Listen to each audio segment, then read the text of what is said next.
బేతాళ కథలు. అందరికీ నమస్కారం. ఇప్పుడు నేను మీ కరడిని. నేను మీకు ఇప్పుడు బేతాళ కథలలో మొదటి పార్ట్ని వివరించబోతున్నాను. ఈ అద్భుతమైన బేతాళ కథలను విని సంతోషించండి. లయకారకుడైన పరమశివుడు ఇలవేల్పులైన ఒక మహారాజు ఆ సర్వేశ్వరుడికి ఒక సుందరమైన ఆలయాన్ని కట్టించి అందులో ప్రశస్తమైన గండుశిలతో శివలింగాన్ని చెక్కించి ప్రతిష్ఠ చేయించాడు. ఆ మహారాజుపై ఈశ్వరుడికి కృప కలిగింది. ఆ భక్తవ శంకరుడైన భోలాశంకరుడు ఆ ఆలయానికి వచ్చిన భక్తుల కోరికలను తీర్చసాగాడు. కొంతకాలంలోనే ఆ ఆలయం పుణ్యక్షేత్రమై వరదిల్లసాగింది. ఒకనాడు పార్వతి పరమశివునితో, నాథా, రాబో మహాశివరాత్రి నాడు కైలాసంలో కాక భూలోకంలో గడపాలని నాకు కోరికగా ఉన్నది. కనుక ఆనాడు మనము ఏదో ఒక పుణ్యక్షేత్రంలో గడుపుదామంది. పరమేశ్వరుడు చిరునవ్వుతో, దేవి, ఏనాడన్నా నీ మాట నేను కాదన్నానా? తప్పకుండా నీ మాట ప్రకారమే పోదాం అంటూ మహారాజు కట్టించిన ఆలయం గురించి చెప్పి శివరాత్రి నాడు ఆ ఆలయమునకు వెళదామని చెప్పాడు. పార్వతీదేవి అందుకు అంగీకరించింది. చూస్తుండగానే శివరాత్రి పర్వదినం వచ్చేసింది. ఆది దంపతులిద్దరూ ఆ ఆలయానికి వచ్చారు. ఆలయం బయట కోలాహలంగా ఉంది. భక్తులు స్తుతులతో, సంకీర్తనలతో, గీతాలాపనలతో పరమేశ్వరుడిని ప్రార్థిస్తున్నారు. మధ్యరాత్రి అయ్యింది. పార్వతి పరమేశ్వరుడితో, నాథా, ఈ దినం నాకు ఆనందంగా ఉన్నది. ఎంతో కాలంగా మీ నోటి వెంట కథలను వినాలన్న కోరిక నాకున్నది. ఇన్నాళ్లకు అది వీలైనది. మీరు నాకు చెప్పే కథలు ఎవరు ఎప్పుడు ఎక్కడా విని ఉండకూడదు. అటువంటి కథలు ఈ లోకంలో ఎక్కడా జరిగి ఉండకూడదు. అటువంటి కథలు వినాలనుకుంటున్నాను అని చెప్పింది. పరమశివుడు చిరునవ్వులు చిందిస్తూ, దేవి, నేను నర్తకుడిని కానీ కథకుడిని కాదు కదా. నీ కోరిక ఎంతో విచిత్రంగా ఉన్నది. అటువంటి కోరిక నీ మనస్సునందు పుట్టుటకు ఏదో బలమైన కారణమే ఉండి ఉంటుంది. అవును స్వామి, ఇది ఈశ్వరాజ్ఞ అయి ఉంటుంది. పార్వతి చిరునవ్వులు చిందిస్తూ అన్నది. పరమశివుడు కూడా నవ్వుతూ, దేవి, శివాజ్ఞ లేనిదే చీమైనా కుట్టదు అన్నది నానుడి మాత్రమే. బుద్ధే కర్మానుసారే అని ఎవరి కర్మలకు తగ్గట్టుగానే లోకమందు వారు ప్రవర్తిస్తారు.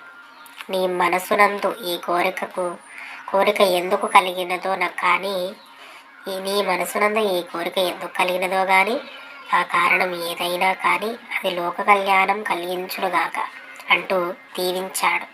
పార్వతి ముసిముసిగా నవ్వుతూ ఈశ్వరాజ్ఞ అంటూ తలను వంచింది.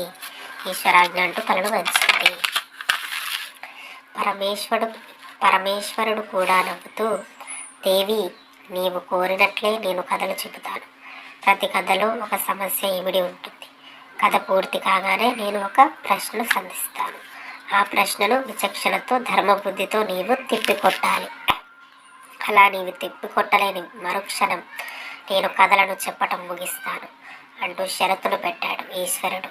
సరే, అలాగే అంది పార్వతి ఉత్సాహంగా. పరమశివుడు కథకుడై పార్వతీదేవికి కథలు చెప్పటం ప్రారంభించాడు.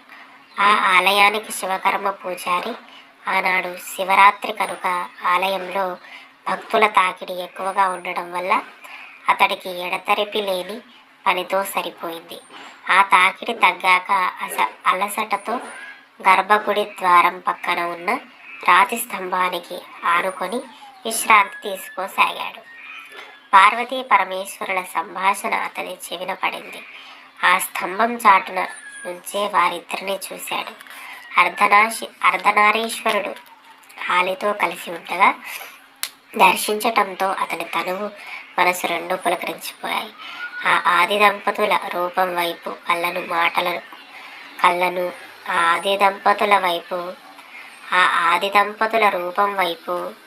కళ్ళను మాటల వైపు చెవులను అప్పగించి అలాగే ఉండిపోయాడతను. పార్వతీ పరమేశ్వరులలో ఏ ఒక్కరూ శివకర్మను గమనించనే లేదు. పార్వతీదేవి పరమేశ్వరుడు కథను చెప్పి ప్రశ్నిస్తున్నాడు. ఆమె సమాధానం చెప్తుంది. ఆ సమాధానంతో తృప్తి చెంది తిరిగి మరొక కథను చెబుతున్నాడు. కథ వెనుక కథను పరమశివుడు ఏమాత్రం తడుముకోకుండా పార్వతికి చెప్పుకుంటూ పోతున్నాడు.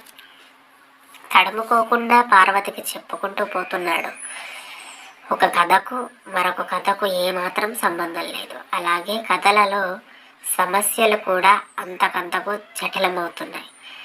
సమాధానం చెప్పడానికి పార్వతి సమయం పుచ్చుకుంటోందే కానీ ఆమె సమాధానం చెప్పటమే ఆలస్యం. పరమేశ్వరుడు ఒక కొత్త కథను చెప్పేస్తున్నాడు. అలా 23 కథలు పూర్తయ్యాయి. 24వ కథను చెప్పి పార్వతీదేవిని ప్రశ్నించాడు. ఎంత ఆలోచించినా పార్వతికి ఆ కథలోని ప్రశ్నకు సమాధానం తోచలేదు. పరమశివుడు కథలు చెప్పటం అక్కడితో పూర్తి చేశాడు. అప్పటికి తెల్లవారుజాము అయింది. పార్వతీ పరమేశ్వరులు తిరిగి కైలాసం వెళ్ళిపోయారు. శివకర్మ పార్వతీ పరమేశ్వరుల దర్శన భాగ్యం కలిగినందుకు తన జన్మ ధన్యమైందనుకుంటూ గుడి తలుపులు మూసి ఇంటికి బయలుదేరాడు.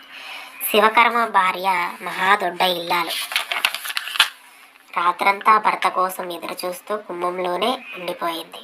భర్త ఇంటికి రావడం చూసి ఎదురు వెళ్ళింది. భర్త మొహంలో ఆనందం, పరవశం, ఏదో పుణ్యం లోకాలలో విహరిస్తున్న అనుభూతి, దివ్య కళాకాంతులు ఆమెను ఇట్టే ఆకర్షించాయి. శివకర్మ లోపలికి వచ్చేదాకా ఊరుకుంది.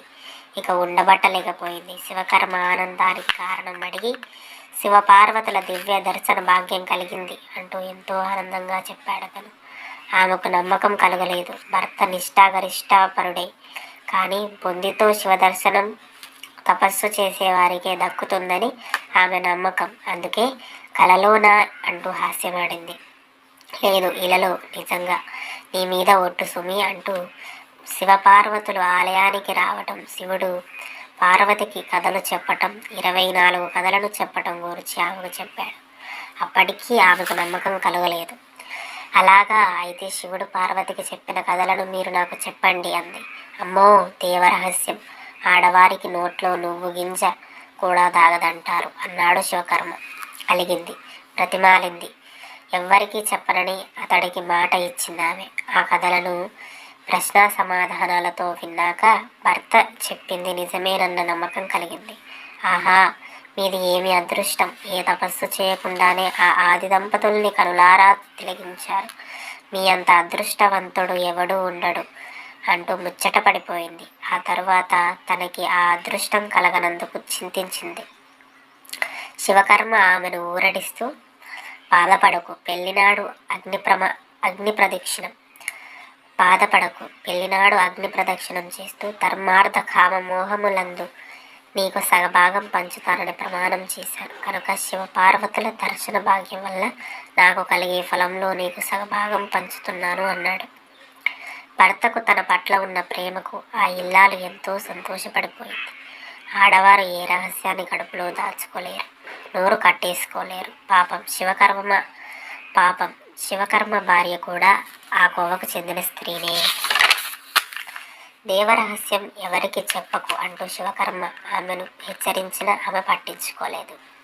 చుట్టుపక్కల ఆడవారితో కాలక్షేపం చేస్తూ ఆ కథలను చెప్పి శివుడు పార్వతిని ప్రశ్నించి విచక్షణతో ధర్మబుద్ధితో సమాధానం చెప్పమని సవాల్ చేయసాగింది. పార్వతిలాగా ధర్మ నిర్ణయం చేయగల బుద్ధి కుశలత వారికి లేకపోవడంతో చివరికి వారికి తనే సమాధానం చెప్పి తృప్తి పడసాగింది ఆమె. శివకర్మ భార్య నోటి వెంట మొదలైన ఆ కథలు అతి తొందరలోనే భూలోకం మొత్తం ప్రచారమయ్యాయి. అటువంటి సమయంలో బ్రహ్మ మానసపుత్రుడు, త్రిలోక సంచారి, కలహభోజన ప్రియుడు అయిన నారద మహర్షి భూలోక సంచారానికి విచ్చేశాడు. అప్పటికి భూలోకంలో హరిహరుల నామ సంకీర్తనల కంటే ఈ కథలే ఎక్కడకు పోయినా వినిపిస్తున్నాయి. నారదుడు ఆ కథలన్నీ విన్నాడు.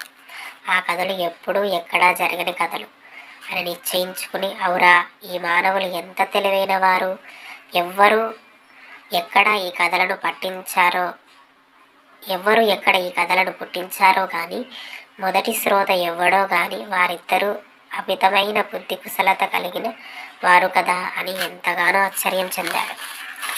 భూలోకంలో మరికొన్ని ప్రదేశాలు తిరిగాడు. ఏ మూలకు పోయినా ఎవరి నోట విన్నా అవే కథలు. ఆ తరువాత నారదుడు భూలోక సంచారం పూర్తి చేసుకుని సరాసరి కైలాసం చేరుకొని పార్వతీ దేవి వద్దకు చేరుకున్నాడు.